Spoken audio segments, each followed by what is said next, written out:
Good morning everyone, how are you बेटा। आज का जो वीडियो है वो हम किसके ऊपर करने वाले हैं, सेल के ऊपर पढ़ेंगे। ठीक है, हमने ड्रिफ्ट वेलोसिटी के टेम्परेचर के साथ वेरिएशन के ये सारे टॉपिक कर लिए हैं।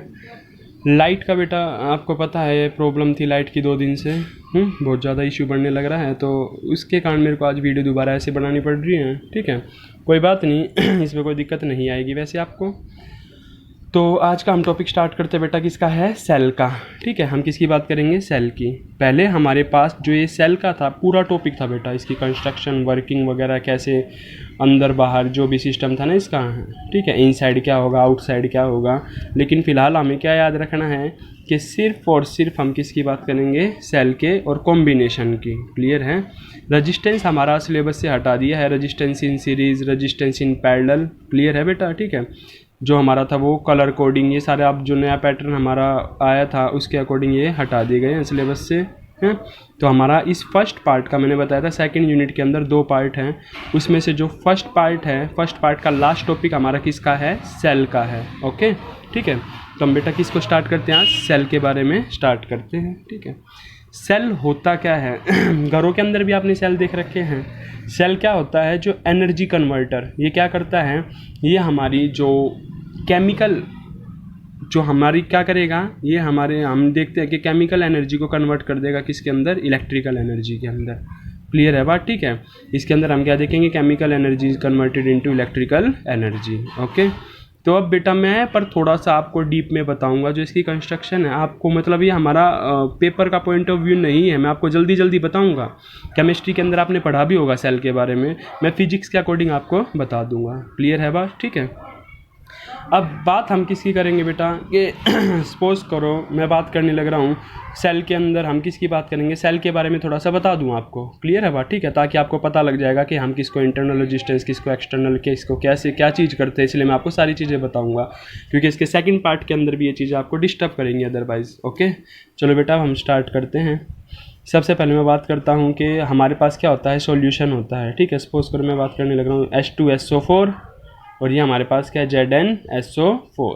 क्लियर है बात। ठीक है, अब हमें पता है H2 के पास क्या होता है, 2 पॉजिटिव और SO4 के SO4 2 नेगेटिव। Zn क्या है, पॉजिटिव, SO4 क्या है, नेगेटिव है। क्लियर है बात। ठीक है, अब हम बात करने लग रहे हैं बेटा कि अगर सपोज करो मैं इसको ब्रेक करूँगा तो ये क्या बन जाएगा, H2H पॉजिटिव बन जाएगा और SO4 क्या बन जाएगा, नेगेटिव। मैं आपको दोबारा बता रहा हूँ कि ये सिर्फ मैं आपको बताने के लिए करवाने लग रहा हूँ, अदरवाइज हमारे सिलेबस में नहीं है, लेकिन आपको समझ आनी चाहिए चीज़ें। ठीक है, Zn क्या बन जाएगा बेटा, पॉजिटिव बन जाएगा, SO4 क्या बन जाएगा, नेगेटिव आ जाएगा। क्लियर है बात। ठीक है, जब ब्रेक करेंगे हम इसको। अब मेरे को एक बात होता है, SO4 किसके साथ रह सकता है, तो हम बोले H2 के साथ भी। SO4 किसके साथ कंबाइन हो सकता है, Zn के साथ भी।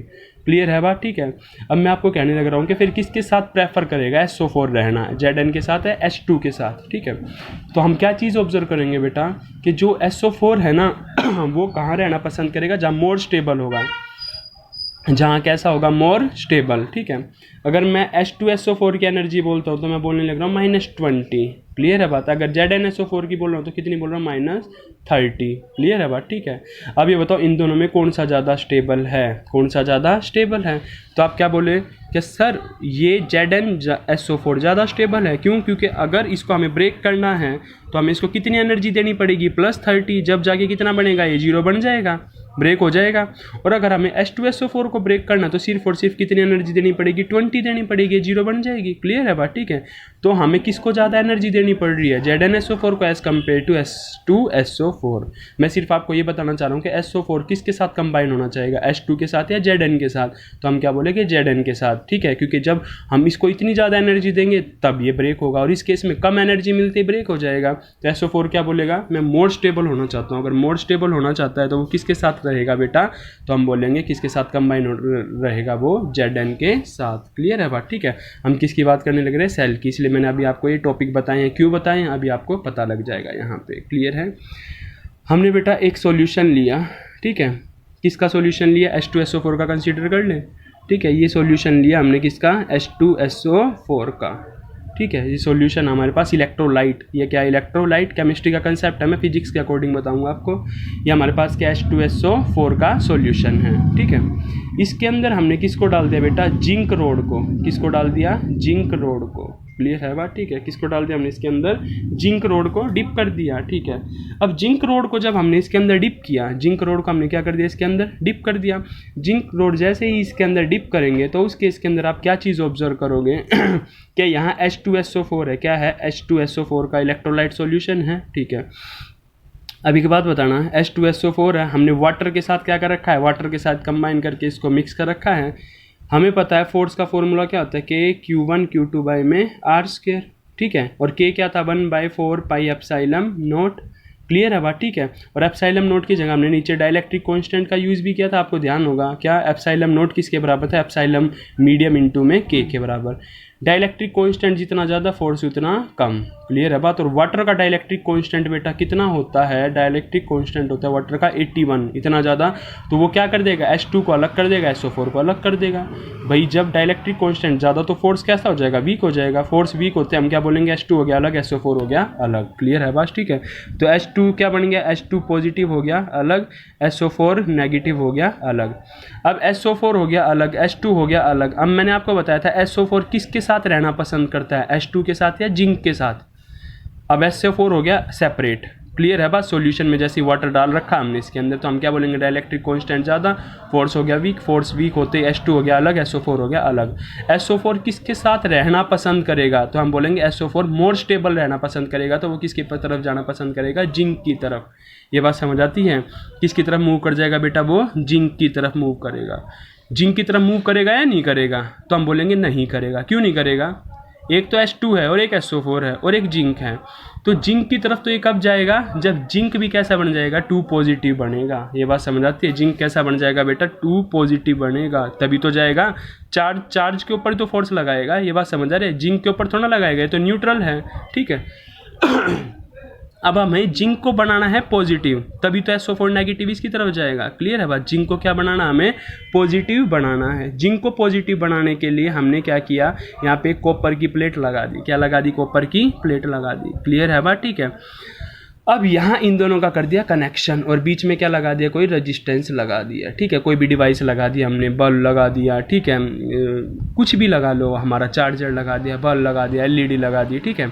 अब यहाँ से एक चीज़ देखो, जैसे ही हम क्या चाहते हैं कि जिंक बन जाए पॉजिटिव, पॉजिटिव बनने के लिए हमने क्या क्या कनेक्ट कर दिया।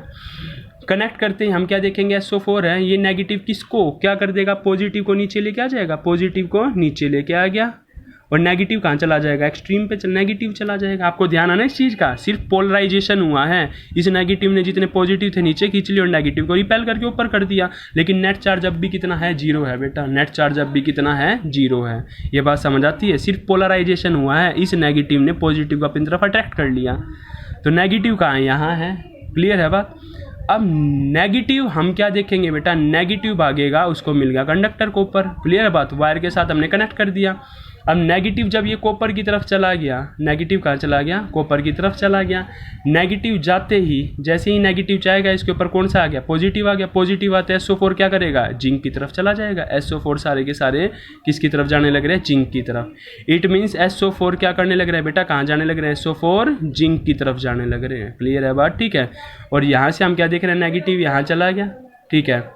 यहाँ पॉजिटिव SO4 नेगेटिव को अपनी तरफ अट्रैक्ट करेगा और H2 को रिपेल कर देगा, H2 को यहाँ भगा देगा पॉजिटिव। इट मीन्स कॉपर के ऊपर कौन से एक्सेस में हो जाएंगे, पॉजिटिव, और जिंक के ऊपर कौन सा आ जाएगा, नेगेटिव। कॉपर कैसा बन गया हमारे पास, पॉजिटिव। कॉपर के ऊपर कौन सा चार्ज आ गया बेटा, पॉजिटिव आ गया। और जिंक के ऊपर कौन सा आ गया, यहाँ पे ऊपर नेगेटिव चार्ज आ गया। यही तो चीज़ हमें ध्यान रखनी है, क्लियर है बात। तो मैंने सिर्फ आपको छोटा सा कंसेप्ट बताया, क्या ध्यान रखना है कि अंदर हम क्या देख रहे हैं, जब SO4 मूव करने लग रहे हैं ना, SO4 मूव कर रहे हैं किसकी तरफ, SO4 किसकी तरफ चला गया, जिंक की तरफ चला गया। ये पॉजिटिव बना, इसने नेगेटिव SO4 को तो अपनी तरफ खींच लिया, और जो H2 SO4 था ना, H2 पॉजिटिव है, पॉजिटिव ने पॉजिटिव को रिपेल कर दिया, तो कॉपर के ऊपर कौन सा आ गया, पॉजिटिव आ गया। पहले नेट कैसा था, ये न्यूट्रल था, लेकिन पॉजिटिव को यहाँ भगा दिया। अब हम क्या देख रहे हैं, ये बल्ब ग्लो करना स्टार्ट हो गया, क्लियर है बात, ठीक है। ये बल्ब क्या करने लग रहा है, ग्लो करने लग रहा है। अगर मैं कह दूं कि बीच में हमने कोई कार्डबोर्ड डाल दिया, कुछ भी कोई भी चीज़ इंसर्ट कर दी, तो हम क्या देखेंगे, बल्ब ग्लो करना बंद कर देगा। इट मीन्स कि SO4 का जब तक मोशन होने लग रहा है ना, इंटरनल जब मोशन होने लग रहा है, उसी केस में हमारा क्या सर्किट क्लोज कंप्लीट होने लग रहा है, कंप्लीट। करंट तब तक फ्लो करने लग रहा है। करंट सिर्फ आउटसाइड नहीं है सेल के, कहाँ है, इनसाइड भी है। क्लियर है बात। करंट सिर्फ कहाँ नहीं है, आउटसाइड नहीं है, करंट कहाँ पर है, इनसाइड भी है। क्लियर है बात। करंट सिर्फ आउटसाइड नहीं है, करंट इनसाइड भी है। जैसे हमने एक कार्डबोर्ड डाल दिया हमने बीच में, ऐसे बीच में डाल दिया, सॉल्यूशन के बीच में कार्डबोर्ड डाल दिया, तो SO4 का मोशन रुक गया। SO4 का मोशन रुकता हम क्या देख रहे हैं, ये चीज़ ऑपरेट होना बंद होगी। ठीक है, हमने जैसे कार्डबोर्ड निकाल दिया यहाँ से, दोबारा ऑपरेट होना स्टार्ट होगी। तो मोशन हम क्या देखने लग रहे हैं बेटा, हम बनाते हैं सेल को ऐसे, ये हमारे पास सेल होता है, देखा ना मार्केट के अंदर से आप सेल लेके आते हो। इसका मतलब क्या होता है बेटा, कौन सा टर्मिनल है, ये पॉजिटिव, ये कौन सा है, नेगेटिव। हमने एक बल्ब लगा दिया यहाँ पे, बल्ब क्या हो गया, ग्लो करना स्टार्ट कर गया। क्लियर है बात। बल्ब क्या करने लग गया, बल्ब जो था हमारा ग्लो करना स्टार्ट हो गया। आपको क्या लगता है सिर्फ करंट आउटसाइड होता है, तो करंट सिर्फ आउटसाइड नहीं होता, करंट क्या होगा, इनसाइड भी होगा। करंट की डायरेक्शन आपको पता है, outside positive to negative, inside negative to positive. तो ये बेटा हमारा क्या था, सेल था। आई होप कि आपको क्लियर हुआ होगा। ये बात समझ आती है कि करंट सिर्फ सेल के बाहर की तरफ मूव नहीं करता, करंट अंदर भी मूव कर रहा है। अगर कहीं से भी डिस्कनेक्ट कर दिया ना, जैसे मैंने बोला था यहाँ कार्डबोर्ड डाल दिया, तो ये बंद हो जाएगी चीज़, तो अंदर भी करंट फ्लो करने लग रहा है। जितना करंट बाहर है उतना ही करंट अंदर भी फ्लो करने लग रहा है। आई होप कि आपको क्लियर हो गया होगा बेटा। समझ आती है बात। ठीक है, क्या हो गया, ये हमारे पास किसका कंसेप्ट आ गया, सेल का। ठीक है, तो यहाँ हमने क्या देखे, दो इलेक्ट्रोड हैं, ठीक है, जिंक का और कॉपर का, और ये क्या है, इलेक्ट्रोलाइट सॉल्यूशन है। इलेक्ट्रोलाइट सॉल्यूशन, या तो हमने H2SO4 यूज़ किया है, सॉल्यूशन भी डिफरेंट हो सकता है बेटा, और जो हमारे पे इलेक्ट्रोड है वो भी डिफरेंट हो सकते हैं। क्लियर है बात। ठीक है, सेल आपने कहाँ देखा है, घड़ी के अंदर देखा है, गाड़ियों के अंदर, घर के अंदर, बैटरी के अंदर, ये सारे क्या है, डिफरेंट टाइप के सेल है। ये बात समझ आती है। ठीक है, सेल। अब बेटा इसके अंदर एक कंसेप्ट आता है इंटरनल रेजिस्टेंस का। सेल हो गया क्लियर। सेल के अंदर एक चीज़ और देख लो आप, सेल के अंदर आपने क्या पढ़ा है, सेल हमारे पास क्या आ गया बेटा सबसे पहले आपने देखा क्या करा था, H2SO4 था, ये ब्रेक किसके अंदर हो गया था, जैसे ही वाटर के साथ करा था, तो क्या हमने क्या देखा था 2H पॉजिटिव प्लस में SO4 2 नेगेटिव। क्लियर है बात। ठीक है, उसके बाद हमने क्या देखा, ये किसके साथ कंबाइन हो गया था, Zn किसके साथ, Zn का हमने क्या बनाया था Zn2 पॉजिटिव, तो दो इलेक्ट्रॉन भी निकले थे इसके साथ। क्लियर है बात। ठीक है, Zn का हमने क्या बनाया था, Zn पॉजिटिव बनाया था ना, पता है ना, Zn के साथ तो हमारा SO4 कंबाइन नहीं करेगा, उस किसके साथ करेगा, Zn2 पॉजिटिव के साथ। ठीक है, अब हमने क्या देखा, Zn2 पॉजिटिव और SO4 2 नेगेटिव, और इसने मिलकर क्या बना दिया, ZnSO4। अब आप बोलोगे सर Zn भी चला गया, SO4 भी चला गया, ये दो भी तो बच गया हमारे, 2H पॉजिटिव और 2 इलेक्ट्रॉन, 2H पॉजिटिव और हमारे पास क्या आ गए, 2 इलेक्ट्रॉन्स आ गए। क्लियर है बात। ये मिलके हमारे पास क्या बना देंगे, H2 बना देंगे, H2 मॉलिक्यूल। ठीक है, और ये क्या बन जाएगा, मॉलिक्यूल मतलब गैस, गैस कहाँ चली जाएगी, ऊपर, ये इलेक्ट्रोड्स हैं, यहाँ से H2 पॉजिटिव ऊपर चलेगी, ठीक है, हवा में चलेगी H2। क्लियर है बात। तो ये सेल क्लियर है बेटा, समझ आती है बात। हमारे सिलेबस में नहीं है पर आपको क्यों बताया ये भी अभी बताऊँगा मैं आपको। सिर्फ आपको ये बता रहा हूँ कि सिर्फ करंट आउटसाइड नहीं है, कहाँ होगा, इनसाइड भी होगा। ठीक है, सपोज करो मैं आपको बोलता हूँ ये हमारा कौन सा टर्मिनल है, ये जिंक का नेगेटिव टर्मिनल बना है और ये कॉपर का कौन सा बना है, पॉजिटिव। इसके ऊपर पोटेंशियल कितना आ गया, आप बोले सर 0.7 आ गया। जिंक के ऊपर नेगेटिव पोटेंशियल है इसका, और इसका पोटेंशियल क्या बन गया बेटा, 0.5 बन गया। कौन सा, पॉजिटिव। तो पोटेंशियल डिफरेंस कितना आ गया बेटा, 0.7 से 0.5, तो कितना बोलेंगे, हमारे पास कितना बन जाएगा, 1.2 वोल्ट। तो ये बैटरी हमारी कितने की बन गई, 1.2 वोल्ट की बन गई। ये सेल हमारा कितने का है, सेल हमारा कितने का, ये 1.2 वोल्ट का है। क्लियर है बात। अब आप बोले कि जो हमारी घड़ी थी ना वो ऑपरेट ही नहीं हो रही इस सेल से, ठीक है, उसको वोल्टेज कैसी चाहिए, ज़्यादा चाहिए। अगर ज़्यादा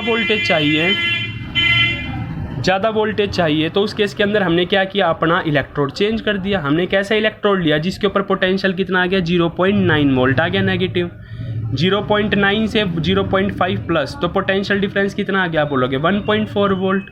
ये बात समझ आती है। हम क्या करेंगे, हमारे पास बहुत सारे सेल है बेटा, कोई बैटरी के अंदर यूज़ कर रहे हैं, कोई हम अपनी घड़ी के अंदर यूज़ कर रहे हैं, कोई गीज़र के अंदर यूज़ कर रहे हैं, कोई हमारी बैटरी अपना गाड़ी के अंदर यूज़ कर रहे हैं। क्लियर है बात। ठीक है, तो वो चीज़ आपको ध्यान रखनी है। हम क्या करेंगे, electrode change, electrolyte solution change, उसके अकॉर्डिंग पोटेंशियल चेंज। कोई 2.5 की बन रही है बैटरी वोल्ट की, कोई 4 वोल्ट की बनने लग रही है, किसके ऊपर डिपेंड करेगा, हम इलेक्ट्रोड चेंज कर देंगे, इलेक्ट्रोलाइट सॉल्यूशन। क्लियर है बात। तो ये सारा का सारा कंसेप्ट हमारा बेटा किसका था, सेल का था। आइए बात समझ, किसका था, सेल का था। उसके बाद इसके अंदर एक टर्म आती है, अब बेटा ये टॉपिक आपको ध्यान रखने हैं। हमारी नेक्स्ट टर्म क्या आ गई, ये हमारा पूरा सेल आ गया सेल के बाद हमारा क्या आ गया, internal resistance. Internal resistance, internal resistance क्या होता है? इंटरनल रेजिस्टेंस SO4 मूव करने लग रहा था, SO4 क्या कर रहा था? मूव करने लग रहा था, ठीक है। जब SO4 हमारा मूव करने लग रहा था SO4, तो उस केस में आप एक चीज़ ऑब्जर्व करने लग रहे हो कि SO4 जाने लग रहा है। SO4 किसकी तरफ जाने लग रहा है? तो हम देखने लग रहे हैं जिंक की तरफ जा रहा है, ठीक है। SO4 का मूव करने लग रहा है, जिंक की तरफ मूव करने लग रहा है। तो जो SO4 है जिंक की तरफ जब मूव कर रहा है तो इसको अपोजिशन कौन करने लग रहा है? अपोजिशन कर रहा है इलेक्ट्रोलाइट सॉल्यूशन। क्लियर है बात, ठीक है। ये इलेक्ट्रोलाइट सॉल्यूशन क्या करने लग रहा है? SO4 का अपोजिशन करने लग रहा है। तो हम क्या बोलेंगे? जो opposition offered by electrolyte solution to the SO4 हो या कोई भी चीज़ मूव करेगी अंदर, ये बात समझ आ रही है? Opposition offered by the electrolyte solution. Clear है बात? इसकी मूवमेंट में जो ओपोजिशन ऑफर करने लग रहा है ना हमारा, क्लियर है बात, उसको हम क्या बोलेंगे? इंटरनल रेजिस्टेंस, ठीक है ना। कि जो हमारा इलेक्ट्रोलाइट सॉल्यूशन है वो ओपोजिशन करेगा ना SO4, भाई SO4 जब मूव करेगा तो अंदर का सॉल्यूशन रजिस्ट तो करेगा। क्लियर है बात, ठीक है। तो उस केस में हम क्या बोलेंगे? उसको क्या बोलेंगे? Internal resistance. किससे डिनोट किया जाता है बेटा? ये स्मॉल r से। किससे डिनोट किया जाता है? ये स्मॉल r से। अब एक चीज़ का ध्यान रखना आपको हमेशा, क्या कि जब भी हम सेल को बनाएंगे ना बेटा, सेल को कैसे रिप्रेजेंट किया जाता है? सेल को ऐसे रिप्रेजेंट किया जाता है। कैसे रिप्रेजेंट करेंगे सेल को? ये हमने बना दिया पॉजिटिव टर्मिनल, ये बना दिया नेगेटिव, और ये क्या बना दिया इसके साथ? Internal resistance. ये हमारा क्या गया? Internal resistance. और ये कंप्लीट हमारा क्या बन गया? एक सेल बन गया, ठीक है। सेल को हमेशा कैसे रिप्रेजेंट किया जाएगा? ऐसे। ये कौन सा टर्मिनल? पॉजिटिव। ये कौन सा? नेगेटिव। यही चीज़ हमें कैसी दिखाई देती है बेटा? बाहर से ऐसे। इसको हम क्या बोलते हैं? Positive terminal. इसको क्या बोलते हैं? Negative terminal. ये बात समझ आती है? ये कौन सा भाई घरों के अंदर यूज़ तो करते हैं आप, ये पॉजिटिव, ये नेगेटिव टर्मिनल। क्लियर है बात? अदरवाइज आपको सेल ऐसे भी मिलेगा, ठीक है, ये ऐसे भी मिलेगा। इसको इंटरनल रेजिस्टेंस को करेंगे स्मॉल r से, ठीक है। ये हमारा कौन सा टर्मिनल आ गया बेटा? Positive terminal. और ये कौन सा बन गया हमारा? Negative terminal. नेगेटिव टर्मिनल बन गया, ये क्लियर है बात, ठीक है। ये पॉजिटिव टर्मिनल बन गया, ये पॉजिटिव और ये नेगेटिव। तो ये हमारे सेल की रिप्रेजेंटेशन होगी। अब आपको ध्यान रखना है कि करंट सिर्फ बाहर की तरफ नहीं है, करंट कहाँ है? अंदर की तरफ भी फ्लो करने लग रहा है। जितना करंट बाहर है उतना ही करंट अंदर है। ये बात समझ आती है? इंटरनल रेजिस्टेंस आपको समझ आता है? सेल किसको बोलते हैं? ये चीज़ हमारी होगी। क्लियर है बात, ठीक है। अब बेटा नेक्स्ट वीडियो के अंदर हम किसके बारे में पढ़ेंगे? सीरीज और पैरेलल कॉम्बिनेशन के बारे में पढ़ेंगे। क्लियर है बात, ठीक है। आज के लिए इतना ही। नेक्स्ट वीडियो के अंदर हम, अब वीडियो भी आपकी ज़्यादा मिलेंगी बेटा, ठीक है। एक क्लास और रखूँगा मैं आपकी ऑनलाइन भी, जूम वगैरह पे, तो उसके लिए भी आप प्रिपेयर रहे हैं, ठीक है। ओके बेटा, तो ये हमारा सेल का टॉपिक था। कल हम पढ़ेंगे इंटरनल रेजिस्टेंस, और किसके बारे में पढ़ने वाले हैं? इंटरनल रेजिस्टेंस प्लस में सीरीज एंड पैरेलल के बारे में। ओके, बाय बेटा।